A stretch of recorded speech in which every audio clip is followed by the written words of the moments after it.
Nós daremos sequência então ao nosso estudo na carta aos Colossenses. Eu acho que não está funcionando isso aqui não, Agora tá. Ok, vamos lá. Nós daremos sequência então ao nosso estudo na carta aos Colossenses, carta que escreveu Paulo aos Colossenses, e nós faremos a leitura de todo o trecho que nós estamos estudando nesse período, que é Colossenses capítulo 1, versículo 9 até o versículo 14. Depois de uma semana bastante gripado, eu estou quase 100%. Primeira carta, né? A carta dos Colossenses é uma só. Capítulo 1, a partir do versículo 9, que diz assim: Portanto, desde o dia em que soubemos disso, nós também não cessamos de orar por vós e de pedir que sejais cheios do pleno conhecimento da sua vontade, em toda sabedoria e entendimento espiritual. Assim oramos para que possais viver de maneira digna do Senhor, agradando-lhe em tudo, frutificando em toda boa obra e crescendo no conhecimento de Deus, fortalecidos com todo vigor, segundo o poder da sua glória, para que com alegria tenhais toda perseverança e paciência, dando graças ao Pai que vos capacitou a participar da herança dos santos na luz. Ele nos tirou do domínio das trevas e nos transportou para o reino do seu Filho amado, em quem temos a redenção, isto é, o perdão dos pecados. Até aqui, irmãos. Um grande desafio nosso, o principal desafio, sobretudo de quem, tanto nos estudos pessoais, como de quem prega a palavra, é a gente entender qual que é a real intenção do autor, a intenção original do autor quando ele escreveu, no caso aqui, aos Colossenses. Quando Paulo escreveu aos Colossenses, qual que era a ideia original de Paulo quando ele escreveu aos Colossenses? Isso é muito importante observar, porque se nós desconsiderarmos a intenção original do autor, nós daremos espaço para qualquer tipo de interpretação. Não é sem razão, por exemplo, que algumas igrejas ditas inclusivas, que são igrejas que aceitam, por exemplo, o casamento de pessoas do mesmo sexo, não é à toa que essas igrejas elas estão cada vez mais cheias de pessoas adeptas a esse tipo de coisa. E por que existem igrejas, por exemplo, igrejas inclusivas? Olha, muito simples. Eu me nego a chamar de crentes, né? Mas alguns mundanos ou iníquos, ou pessoas que não têm nada a ver com a fé cristã evangélica, eles simplesmente interpretam os seus textos, ou os textos bíblicos, fora do seu contexto, ok? E eles vomitam isso para as pessoas tão inescrupulosas como elas, e então eles enchem as igrejas a partir disso. Então é um tipo de interpretação voltada para o bel prazer. Então, quando nós estudamos um texto bíblico, nós não podemos de maneira nenhuma desconsiderar a intenção original do autor. Então, o que nós devemos nos perguntar, nos propor a responder, qual que era a intenção de Paulo ao escrever o texto que nós vamos estudar hoje? Versículo 11 e 12 do primeiro capítulo que Paulo escreveu aos Colossenses. Qual que era a intenção de Paulo quando ele escreveu versículo 11 e 12? Primeira coisa, irmãos, nós temos que ter em vista, toda vez que nós formos estudar essa carta aqui, nós não podemos perder de vista o seu contexto histórico. Veja bem, para responder então qual é a intenção de Paulo ao escrever o versículo 11 e 12, a primeira coisa que nós temos que fazer é entender o contexto. E qual que é o contexto então desse versículo? Nós estamos estudando, nós lemos o trecho todo, a partir do versículo 9 até o versículo 14, e nós lemos que isso trata-se de uma oração.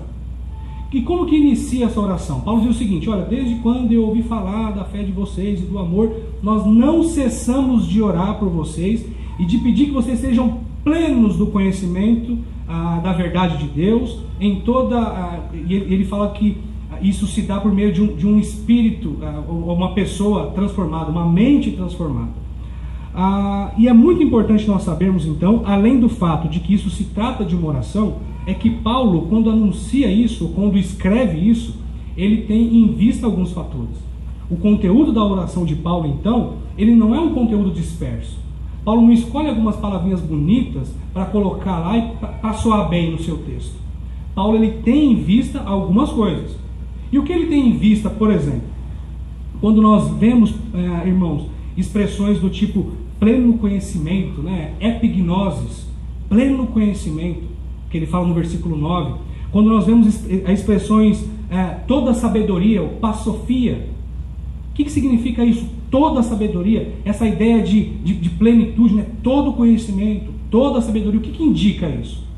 Significa que Paulo, eu acho bonitinho escrever dessa forma? Não, de maneira nenhuma. O que Paulo tem em vista, o que tem na cabeça de Paulo, é uma heresia, que nós já falamos aqui, que é a tal da heresia de Colossos. Ok? E entre os fatores que compunham essa heresia, existia o tal do gnosticismo. Nós falamos gnosticismo, irmãos, mas na verdade era um proto-gnosticismo. Ele estava surgindo ali.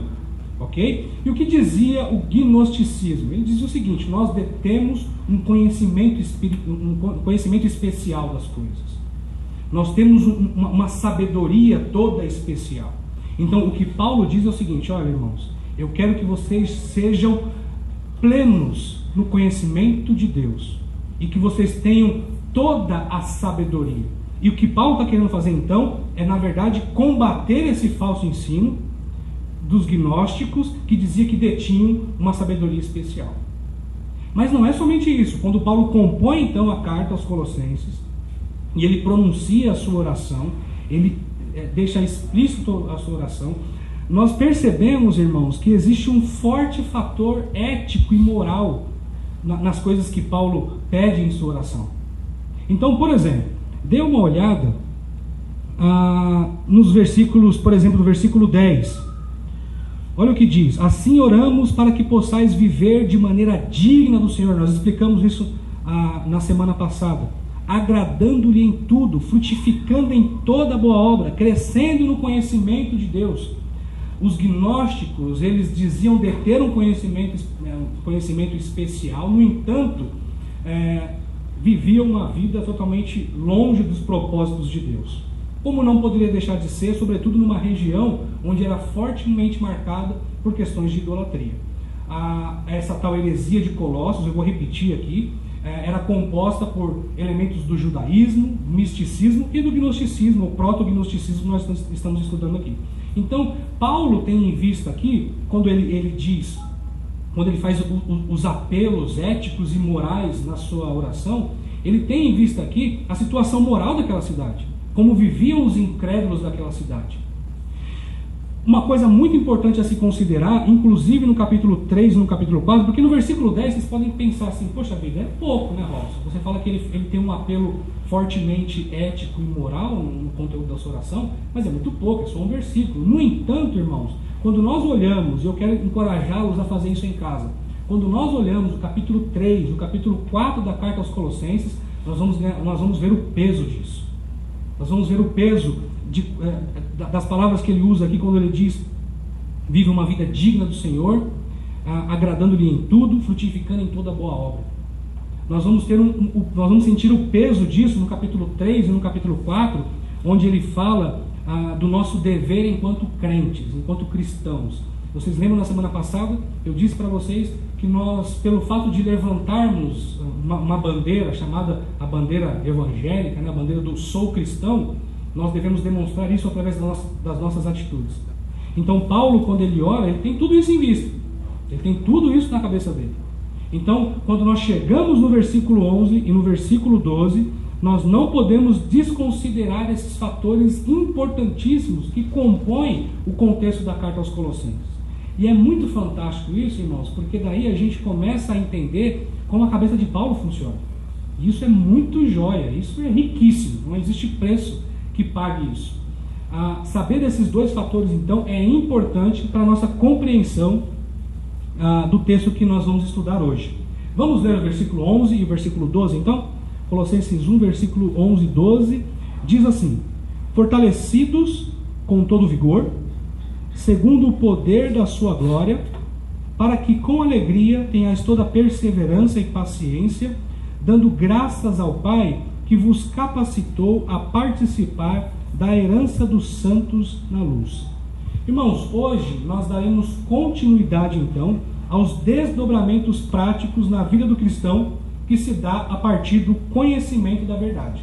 Nós iniciamos isso na semana passada e nós falamos acerca de 3, ok? E hoje nós daremos continuidade então nesse desdobramento prático na vida do cristão, na nossa vida, que se dá a partir do conhecimento da verdade de Deus, ok? E hoje nós veremos somente dois desses desdobramentos. Então a expectativa é que eu seja um pouco mais breve do que eu fui na semana passada, que é uma luta, viu, irmãos, isso. O Isaac estava falando, poxa vida, eu falei na última vez lá 1h15 e tal, e eu falei, ó, Isaac, você falou 1h15, viu? Poxa vida, diminui aí o tempo, né? Como quem dissesse isso, né? E aí eu, insurgindo na mesma falha, eu não quero cansar os irmãos, então eu vou tentar, eu não vou correr, não tenho pressa em explicar, mas eu vou tentar ser um pouco mais dinâmico aqui, e eu já falei demais, vamos para o texto, não é mesmo? Então, semelhante à semana passada, nós estudaremos as partes do versículo, para a gente entender o que Paulo quer dizer com cada expressãozinha, com cada palavra que ele usou nos versículos 11 e 12. O primeiro desdobramento prático, então, na vida daqueles que conhecem a verdade de Deus, é força e perseverança. E onde nós vemos isso? No primeiro versículo. O primeiro versículo diz o seguinte: assim oramos, versículo 11, fortalecidos com todo vigor, segundo o poder da sua glória, para que com alegria tenhais toda perseverança e paciência. O versículo inicia dizendo, fortalecidos com todo vigor. O que quer dizer isso? O que Paulo está pensando quando ele diz, olha, eu oro para que vocês sejam fortalecidos com todo o vigor? Irmãos, pensem no contexto da cidade lá de Colossos. Eu disse para vocês que era um contexto marcado por uma religião sincrética, né? Existe essa palavra, Isaac? Sincrética? Existe, né? Um contexto marcado por uma religião sincrética, extremamente idólatra, ok? Marcado por filosofias vãs, misticismo, elementos do judaísmo, e era muito comum, por isso ser predominante na cidade, era muito comum os crentes daquela região se sentirem desmotivados, se sentirem cansados. Imaginem só vocês, nós hoje, inseridos no contexto onde a gente está inserido. Imagine essa cena no nosso contexto, né? As ruas continuam fechadas aqui por causa das marchinhas de carnaval, dos bloquinhos de carnaval, aliás. Imagine nós nesse contexto de podridão, fortemente marcado por promiscuidades, enfim. E imagine nós inseridos nesse contexto sem um estímulo da palavra de Deus. Imagine nós longe do corpo de Cristo. Era muito comum, seria muito comum que nós nos esfriássemos. É claro, a igreja de Colossenses era uma igreja formada, eles não estavam fora do convívio, mas inseridos nesse contexto de podridão, de heresias e tudo mais, era muito comum que os crentes se sentissem desmotivados, tristes, desencorajados. Então Paulo diz o seguinte, olha, eu quero, o conteúdo da minha oração, eu quero que vocês sejam plenos do conhecimento de Deus, quero que vocês tenham uma vida que glorifique a Deus, eu quero que vocês façam tudo, pratiquem as boas obras, tudo aquilo que Deus designou que vocês fizessem, e eu quero que vocês sejam fortalecidos com todo o vigor, porque afinal de contas, imagine Paulo falando, afinal de contas eu sei, meus irmãos, que o contexto em que vocês vivem é fortemente marcado por toda espécie de podridão. É importante, irmãos, nós sabermos que quando Epáfras vai até Paulo para prestar relatórios de como anda a igreja de Colossos, ele não fala somente acerca das coisas boas que acontecem na igreja. Epáfras, ele diz sim, nós vemos nos primeiros versículos, que ele fala do amor, da dedicação, da esperança dos colossenses, mas fica implícito aqui, pelo teor da carta, que Paulo, ele teve notícias também dos perigos que assolavam aquela região. Então Epáfras, ele disse sim, ele prestou um relatório muito animador acerca daquela região, acerca daquela igreja, tanto que motiva Paulo a orar incessantemente. No entanto, fica implícito que Epáfras também fala do perigo da heresia de Colossos. Então, quando Paulo escreve, ele diz o seguinte: olha, eu estou muito contente com vocês, eu oro incessantemente por vocês, para que vocês sejam plenos no conhecimento da verdade. Sabe por quê? Porque eu quero que vocês sejam fortalecidos com todo o vigor, porque eu sei da situação ruim que está a região onde vocês estão inseridos. Eu sei. Então eu espero, sinceramente, no Senhor, que vocês sejam fortalecidos com todo o poder e vigor. O pleno conhecimento, então, produz força no crente, ao passo que ele enfrenta aí situações adversas. Abram a Bíblia, por favor, quem puder, leia para mim, Filipenses capítulo 4, versículo 13. Eu quero ilustrar um pouco melhor do que se trata essa força com todo vigor. Quem achou pode ler. Posso todas as coisas em Cristo que me fortalece. Então veja bem, eu estou dizendo aqui que Paulo, ele escreve aos Colossenses, diz que está orando pela igreja de Colossos e diz que espera que eles sejam fortalecidos com todo o poder e vigor. E eu usei como base para falar sobre isso o texto de Filipenses, capítulo 4, versículo 13, que diz o seguinte. Dani, você pode repetir, por favor? Posso todas as coisas em Cristo que me fortalece. Peraí, Robson, eu imaginava que esse texto dizia o seguinte: imagine a seguinte situação, a minha televisão queimou. E eu não tenho dinheiro para comprar outra televisão. Eu não tenho crédito para comprar outra televisão, meu cartão de crédito estourou. E aí eu chego para o Isaac, você empresta o seu cartão de crédito, porque a minha televisão queimou, mas em Filipenses, capítulo 4, versículo 13, diz que eu posso todas as coisas naquele que me fortalece. Então eu vou comprar uma outra televisão, porque eu posso. E o que me dá essa condição não é minha conta bancária, é o fato de que eu posso em Deus todas as coisas naquele que me fortalece. É isso que o texto quer dizer? Óbvio que não. Óbvio que não. Quando Paulo fala o seguinte, irmãos de Colossos, eu quero que vocês sejam fortalecidos com todo o vigor. Ele está querendo dizer o seguinte: eu quero que vocês eu quero que vocês tenham condições espirituais de viver inseridos nesse contexto que é um contexto imundo. Então, quando Paulo diz, posso todas as coisas naquele que me fortalece, o contexto diz o seguinte: olha, eu sei passar, eu sei ter bonança, e eu sei sofrer privações. Eu sei me comportar num ambiente onde ele é um ambiente promissor, e eu sei também lidar num ambiente que é um ambiente comprometedor. Em outras palavras, pensando na igreja de Colossos, olha, vocês estão passando por uma situação difícil, mas eu quero que vocês sejam fortalecidos. Sabe por quê, irmãos? Porque vocês podem tudo naquele que te fortalece. Vocês podem sim viver num ambiente corrupto, porque Deus dá condições de você viver nesse ambiente sem ser contaminado por ele, porque ele te fortalece. Perceberam? Isso muda totalmente o sentido. Muda totalmente o sentido que muitas pessoas atribuem ao texto.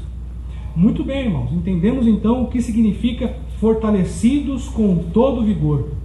E aí Paulo continua. Paulo diz o seguinte: olha, eu quero que vocês sejam fortalecidos com todo vigor, segundo o poder da sua glória. Paulo acrescenta, dizendo que a sua oração aos Colossenses, que eles sejam fortalecidos com todo o vigor, segundo o poder da sua glória. E notem, irmãos, notem aqui, Paulo ele não diz o seguinte, olha, ele não diz isso, que vocês sejam fortalecidos com todo o vigor e que Deus lhe dê de sua glória. Paulo não diz isso. Paulo diz o seguinte: eu quero que vocês sejam fortalecidos com todo o vigor, segundo o poder da sua glória. Mas Robson, por que você está se apegando a esse detalhezinho? Qual que é a diferença entre de e segundo? Por que Robson, você está se apegando a esse detalhe? William Hendrickson é um comentarista bem bacana. Eu não conhecia muitos comentários dele. Eu lembro que eu li alguma coisa no seminário, mas o pastor Thomas, lá da nossa igreja, ele recomendou os comentários desse irmão, E eu li alguma coisa muito interessante sobre essa diferença entre de e sua, ou segundo. Olha só, imagine o seguinte, olha a ilustração que ele traz. Quando um multimilionário doa de sua fortuna a alguma boa causa, ele pode estar dando muito pouco. Então, imagine que eu seja um multimilionário, nada mais distante da realidade, né? Mas imagine que eu seja um multimilionário. Então eu digo, imagine que tem uma boa causa e eu falo assim, olha, eu vou dar da minha fortuna. Eu vou dar da minha fortuna. Isso pode ser muito pouco. Agora, quando eu digo o seguinte, mas quando ele, esse multimilionário, ele dá segundo as suas riquezas, ou conforme, de acordo com as suas riquezas, a quantia se torna substanciosa. Vocês entenderam a diferença? Entenderam bem a diferença? Então, olha, eu dou da minha fortuna. Pode ser pouco. Eu dou segundo a minha fortuna. Percebem o peso disso? Então, eu tenho uma fortuna e eu dou segundo ela. Eu não dou dela, eu dou segundo ela. Então, quando Paulo diz o seguinte, olha, eu quero que vocês sejam fortalecidos segundo o poder da sua glória, ele quer dar uma ênfase aqui de abundância. Eu quero que vocês sejam fortalecidos com todo vigor, segundo o poder da sua glória. Irmãos, isso dá um enfoque diferente para a nossa interpretação, ou pelo menos um enfoque adequado para a nossa interpretação. Vamos prestar atenção, irmãos, nos detalhes do que Paulo escreve. Olha só, irmãos, acompanhem comigo. No versículo 9, ele diz o seguinte: portanto, desde o dia em que soubemos disso, nós também não cessamos de orar por vós e de pedir que sejam cheios do pleno conhecimento da sua vontade, epignosis, plenitude do conhecimento da vontade de Deus, em toda sabedoria e entendimento espiritual. Perceberam os elementos de plenitude aqui? E ele continua, no versículo 11, ele diz, fortalecidos com todo vigor, segundo o poder da sua glória, que é abundante, é segundo o poder da glória de Deus, é abundante. Esses elementos, irmãos, de plenitude, fortalecidos com todo vigor, segundo o poder da sua glória, Paulo parece que está dando um enfoque aqui para que eles fossem uma vez totalmente dominados pelo poder de Deus, pelo poder do Espírito de Deus, que eles agissem em conformidade com isso.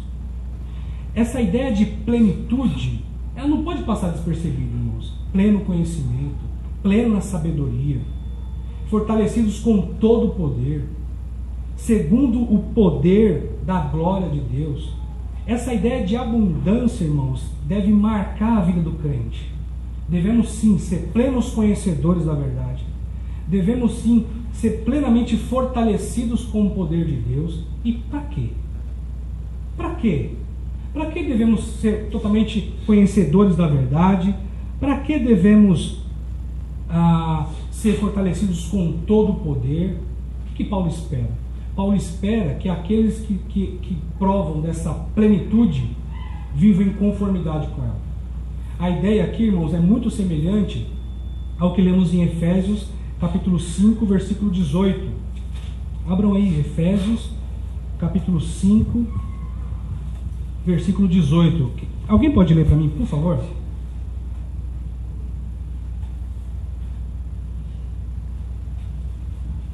Efésios capítulo 5, versículo 18.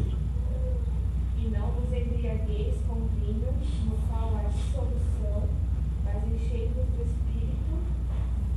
Ok, aí continua, né? Falando entre vós, com salmos, hinos. O que Paulo quer transmitir aqui é a ideia do seguinte: olha, o bêbado, ele age em conformidade com a sua bebedeira. Eu disse para vocês que, saindo do meu trabalho e indo para casa, eu passei por uma rua que estava fechada e havia muitos bêbados ali. E as pessoas, elas se comportam de maneira alucinada. Por quê? Porque elas agem sob o efeito do álcool. Ok? E Paulo diz o seguinte: olha, eu não quero que vocês ajam sob o efeito do álcool. Eu quero que vocês se encham do Espírito e, a partir disso, ajam sob influência do Espírito. A ideia de plenitude que nós lemos então em Colossenses quer transmitir exatamente esse conceito de crentes plenamente cheios do conhecimento, sendo fortalecidos com todo o poder, para que eles ajam em conformidade com essa plenitude que eles recebem. Ficou claro aqui? Muito claro? O texto que Paulo escreve, ele pelo menos nesses versículos, ele é um texto bastante claro. A gente consegue entender sem grandes dificuldades. Muito bem, irmãos. Dando sequência ao nosso texto, diz o seguinte. Na versão que eu estou lendo, é Almeida do século 21. Ela diz o seguinte, olha só. Deixa eu só pegar aqui o texto. Diz o seguinte. Fortalecidos com todo vigor, segundo o poder da sua glória, para que com alegria.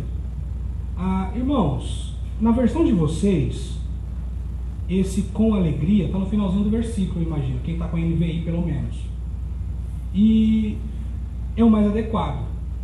No texto original, essa expressãozinha metaharás, que é com alegria, ela está. É porque no grego não tem isso, né? Capítulos e versículos e tal. Mas ela está mais localizada no finalzinho do versículo. Versículo 11, ou início do versículo 12. Então esse com alegria está relacionado ao dar graças. Então com alegria dê graças. Ok? Então eu vou explicar esse com alegria no nosso próximo ponto. Ok? Porque a ideia aqui é o seguinte: para que tenhais toda perseverança e paciência. Essa é a sequência aí do texto, que deve estar na NVI. Alguém tem a NVI? Pode ler para mim, por favor, versículo 11? Sendo fortalecidos com todo o poder, de acordo com a força da sua glória, para que tenham toda a perseverança e paciência com alegria. Isso. Esse com alegria, ele está ligado ao versículo 12. Para que com alegria dê graças.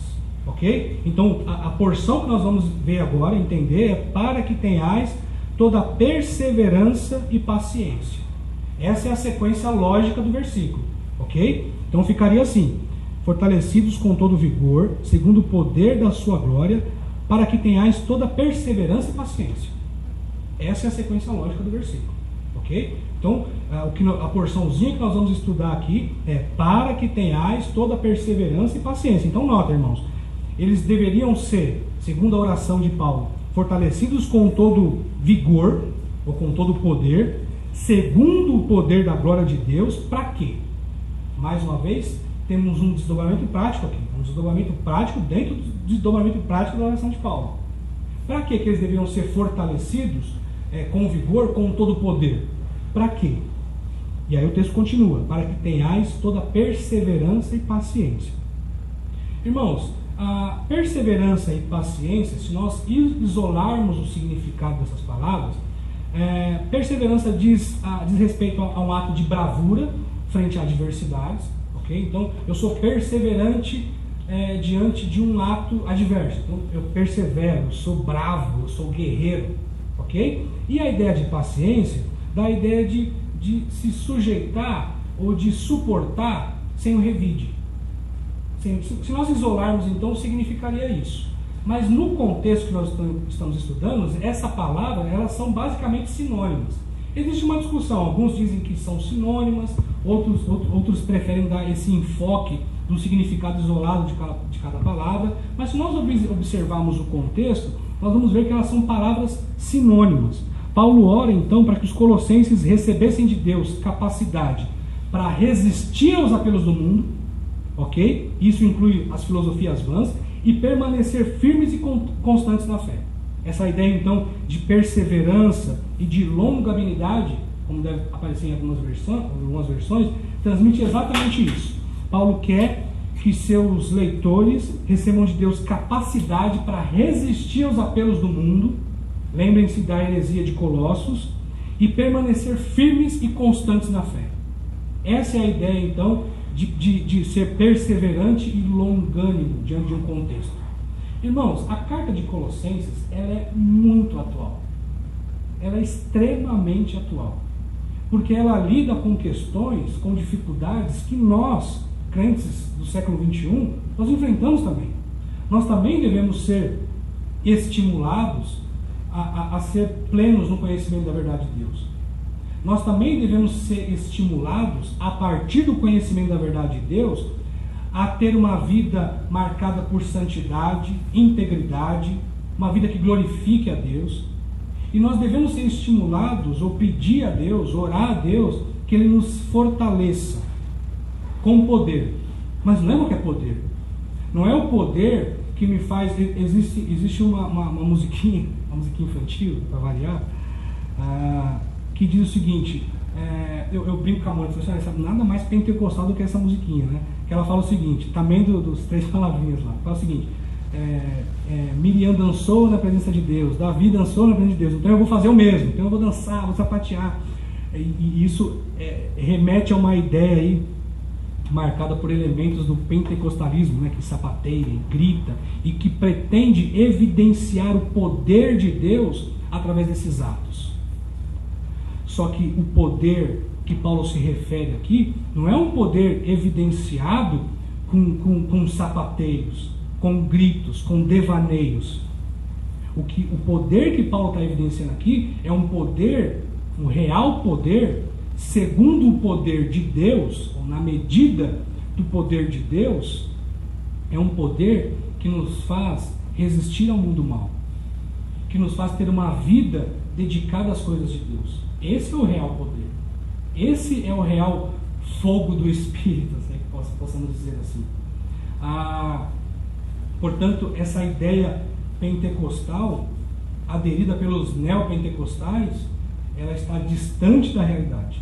Essa ideia de poder, onde você grita, onde você parece fora de si, isso está absolutamente fora, distante da realidade bíblica. Segundo a teologia paulina, esse poder de Deus te capacita a ter uma vida digna do Senhor. Uma vida fortemente marcada por ações de resistência ao mundo.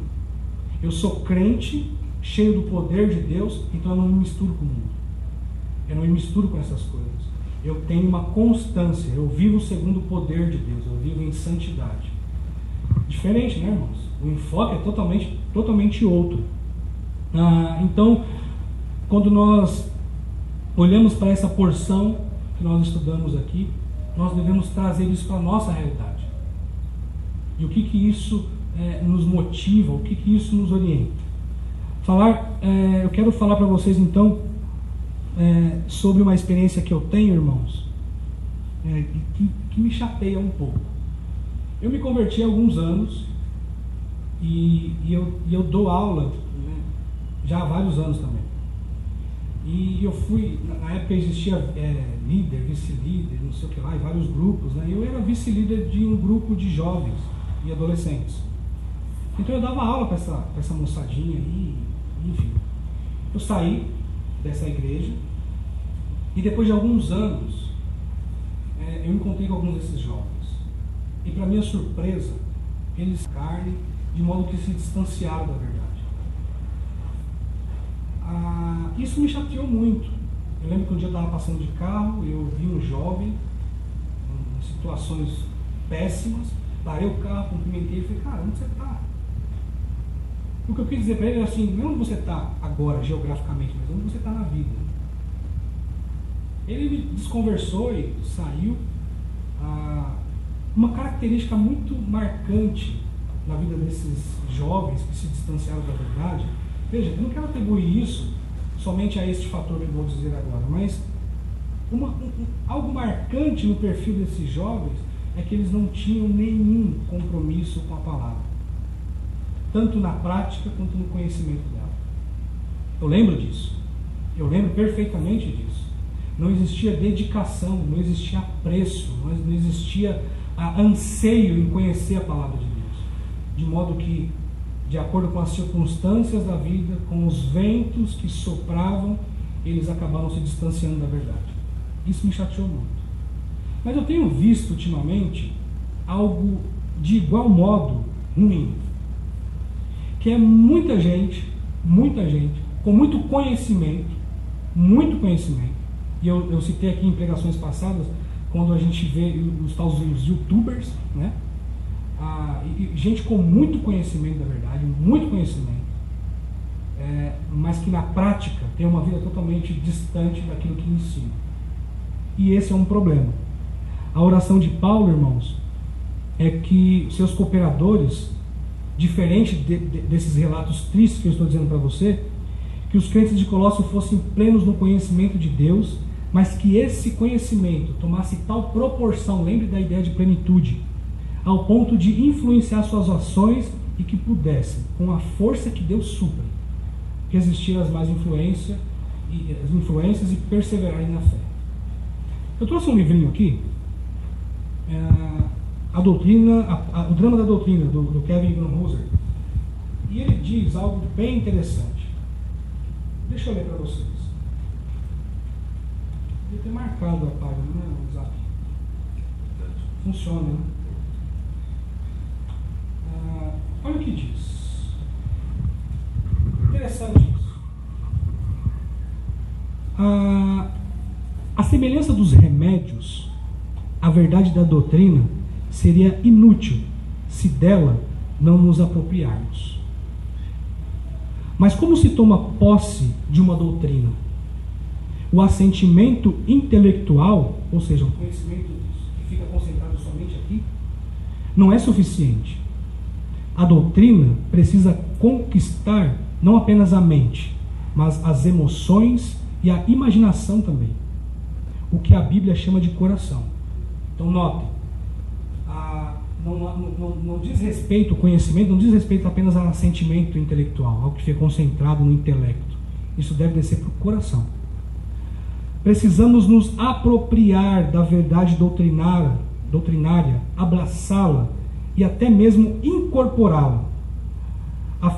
O fim adequado do drama da doutrina é a sabedoria, o conhecimento vivido, uma encenação da verdade. Irmãos, quando nós falamos de ser plenos do conhecimento da verdade de Deus, quando Paulo ora para que seus leitores sejam plenos do conhecimento da verdade de Deus, o que ele espera é que aqueles seus leitores tivessem uma vida prática. O conhecimento da verdade desassociado da prática é qualquer coisa, menos bíblico. Você vai ser alguém inteligente, talvez.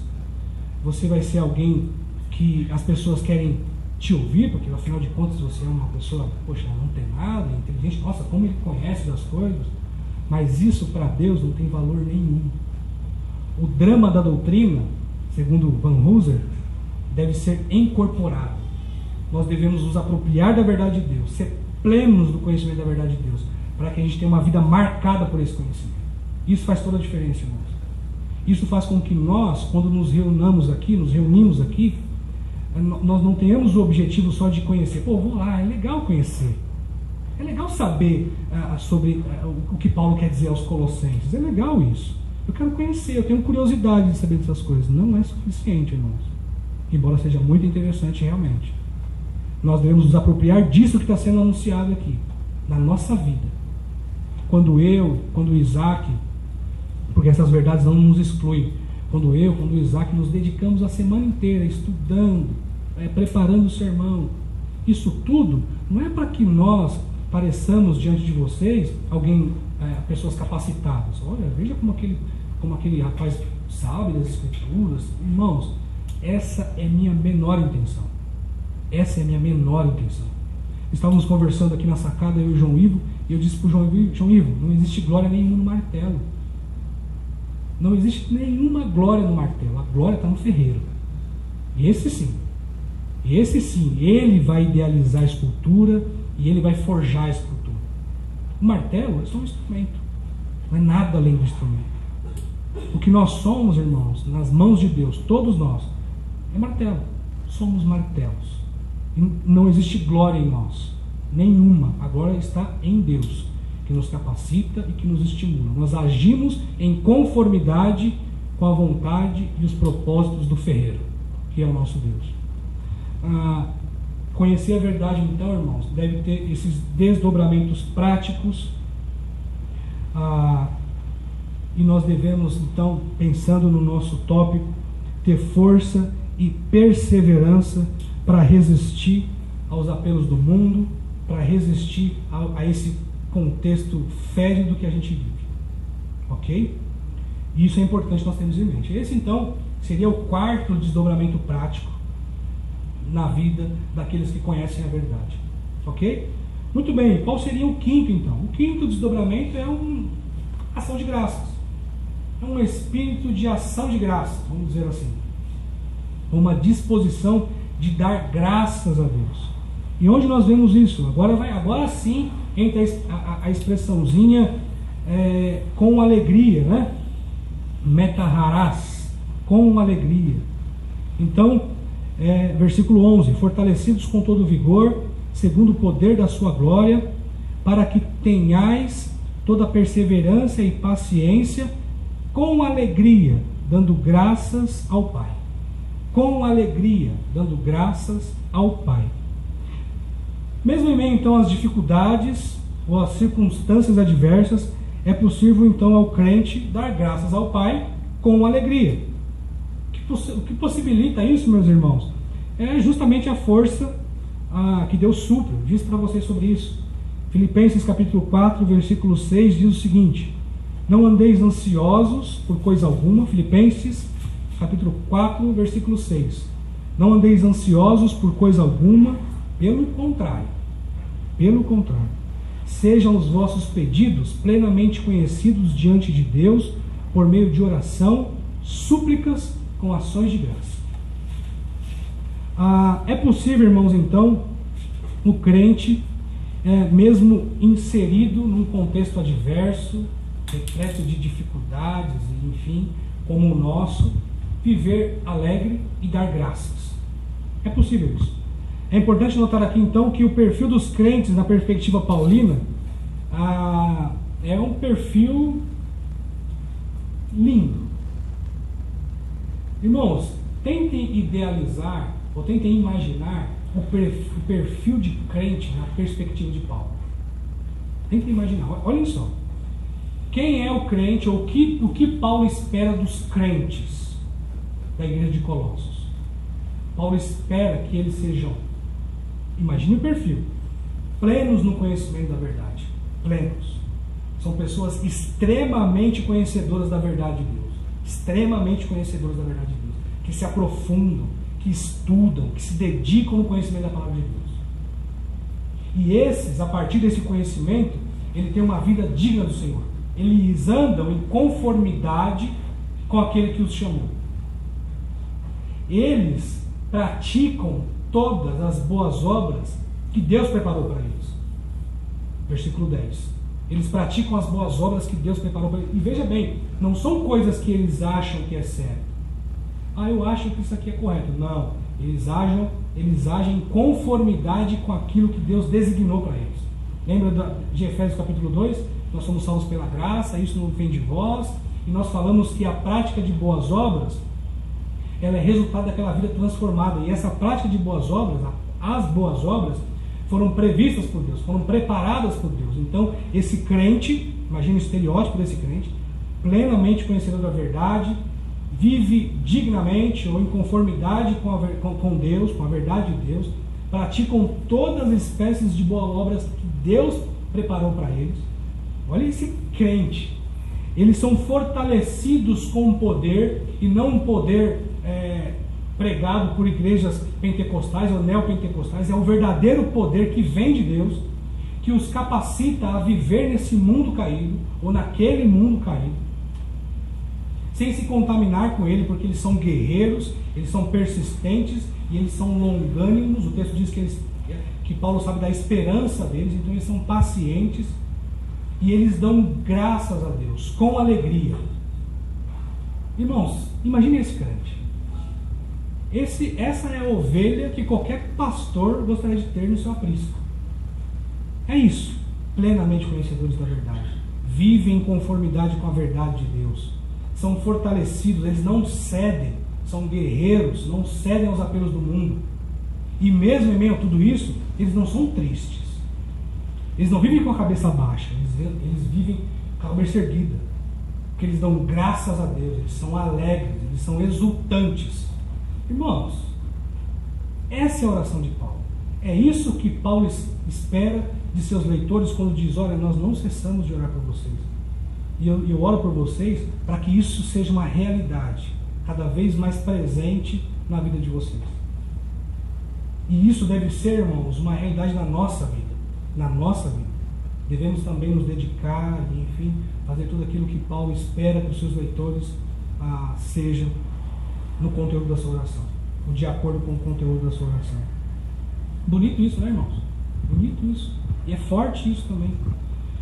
Ok. Dando sequência, então, ele continua. E agora nós vamos entender por quê que eles vivem alegres e exultantes e dão graças a Deus. Eles são loucos. Eles dão graças a Deus e são exultantes e com alegria vivem porque Deus deu um carro novo para eles, porque Deus deu bens materiais a eles. Essa é a razão do júbilo dos crentes da igreja de Colossos, ou que os crentes de Colossos deviam ter?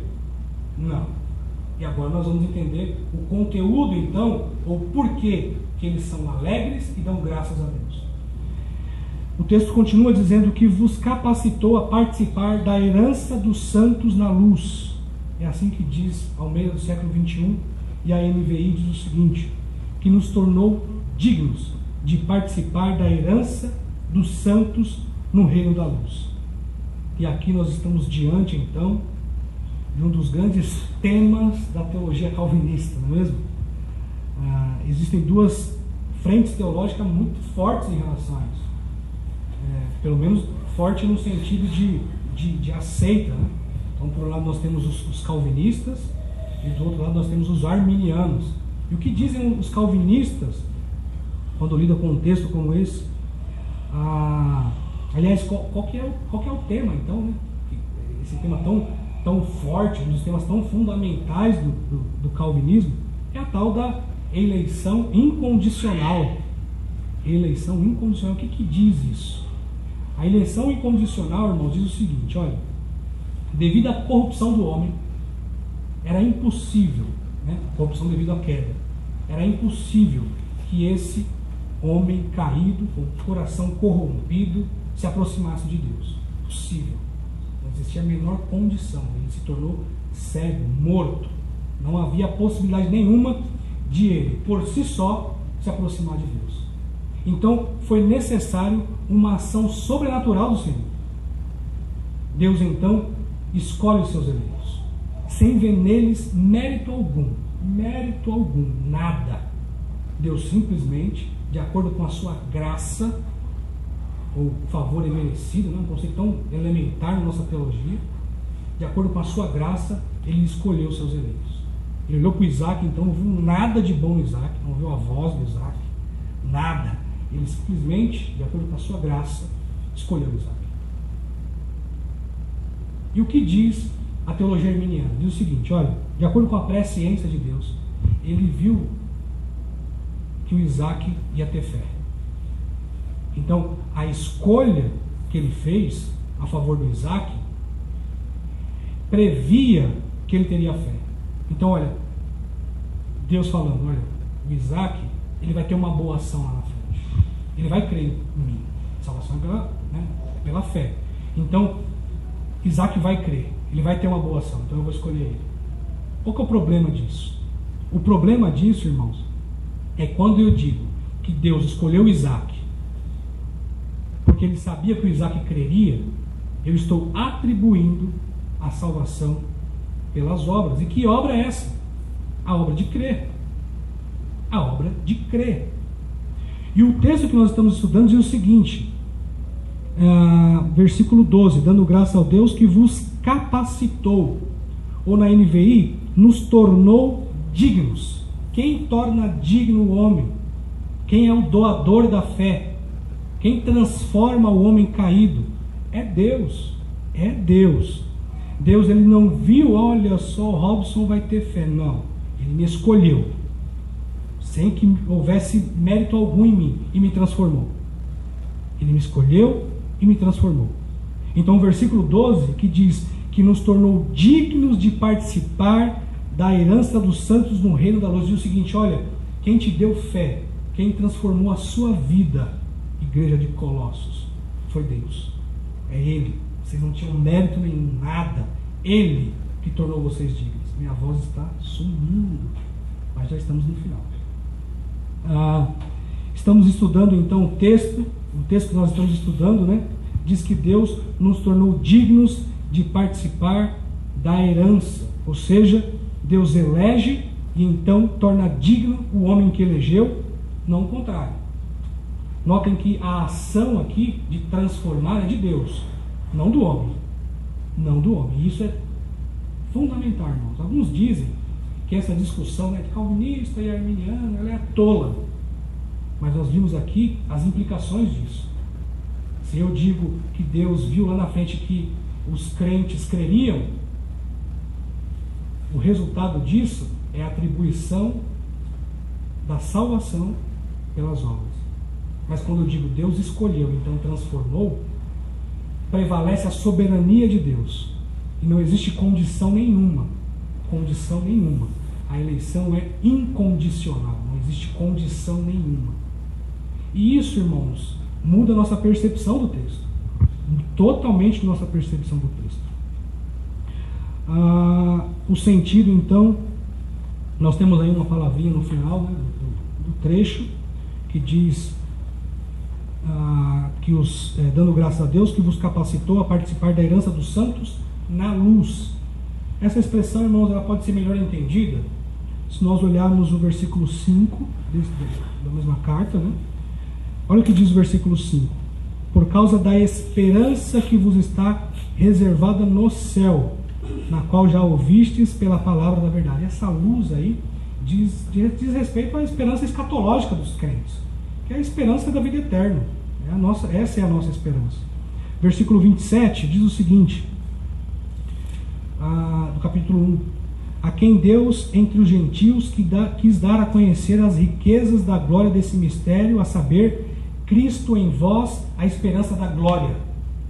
Notem a perspectiva escatológica de Paulo, a esperança escatológica de todo crente, a glória nos céus. E o capítulo 3, versículo 4, que diz o seguinte: quando Cristo, que é a nossa vida, se manifestar, também vos manifestareis com Ele em glória. Essa é a nossa grande esperança, irmãos. Essa é a nossa grande esperança.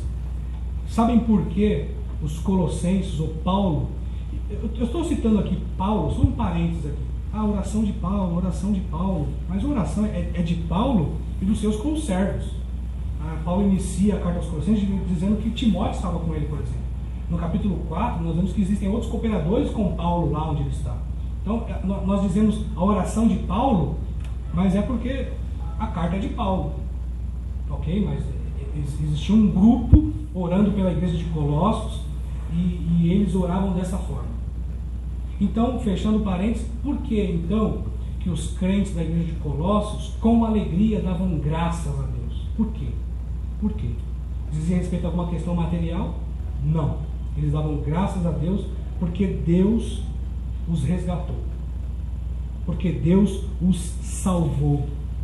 Deus fez com que eles pudessem ter condições, porque Ele transformou o homem, ter condições de ter uma esperança que estava focada, ligada ao reino de luz, que é a nossa grande esperança.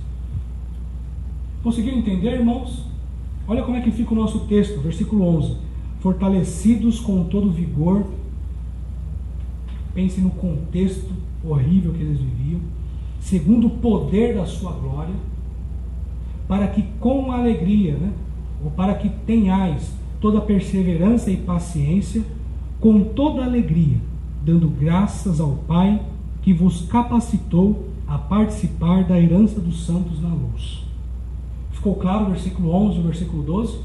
Fica mais claro assim, nós vamos estudando por partes, entendendo o que Paulo quer dizer, e aí fica mais claro o texto, nós conseguimos entender aí qual é o propósito original de Paulo quando escreveu a carta aos Colossenses, e aí nós ficamos ali concentrados no que realmente Paulo quis dizer, e a partir disso, aplicando na nossa vida.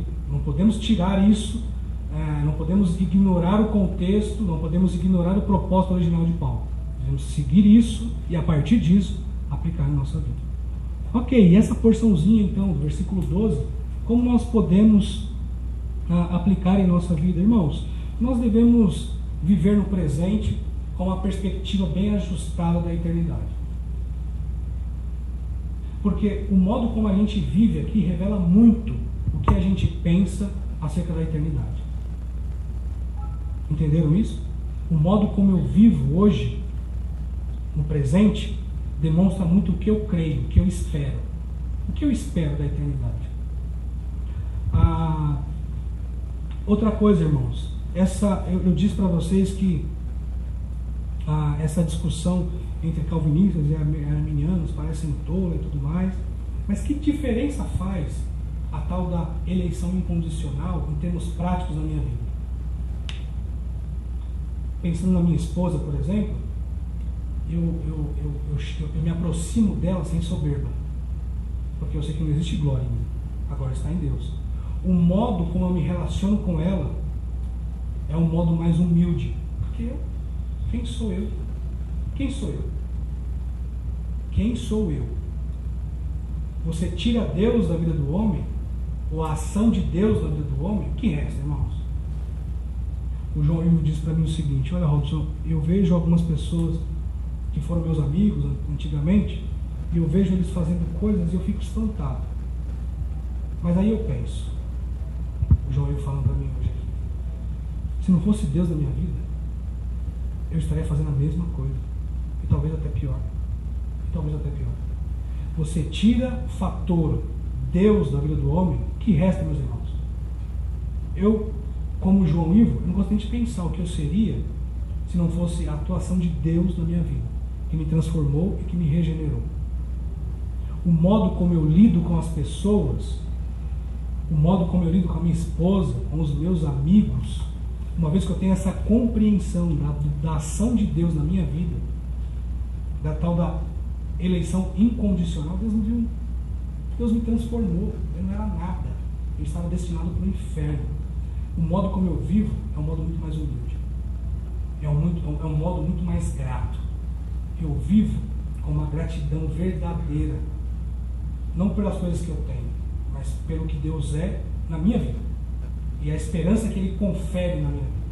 A minha esperança, irmãos, é uma esperança de vida eterna com Ele. Com Ele. Isso é o sentido da vida. Se tira isso da vida do crente, não resta absolutamente nada. Ok, irmãos. Desdobramentos então práticos na vida do cristão, que se dá a partir do conhecimento da verdade, força e perseverança e ação de graças pelo que Deus fez na nossa vida.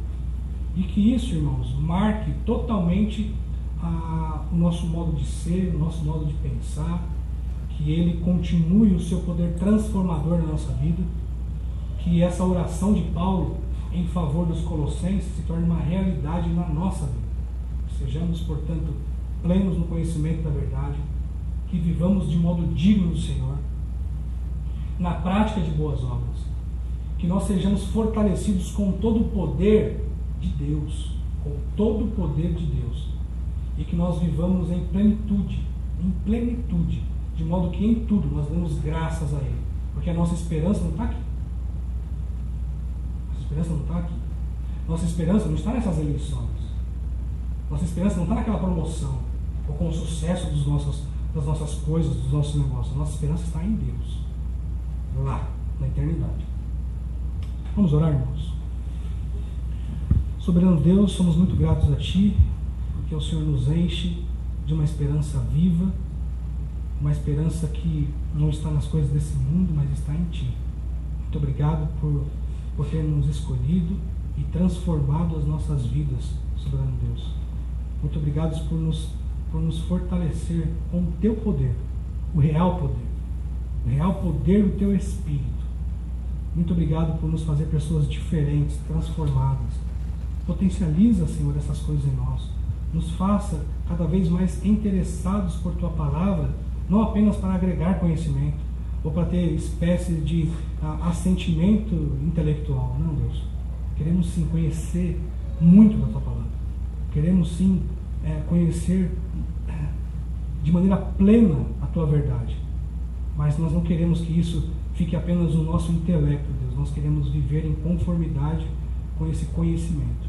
Nos encha, Senhor, do temor do Senhor, para que nós, olhando para o que sabemos, o acesso às coisas que temos, para que nós olhamos para tudo isso e nos sintamos comprometidos com a prática de tudo aquilo que o Senhor, por tua graça, nos revela. É o que te suplicamos, em nome de Jesus.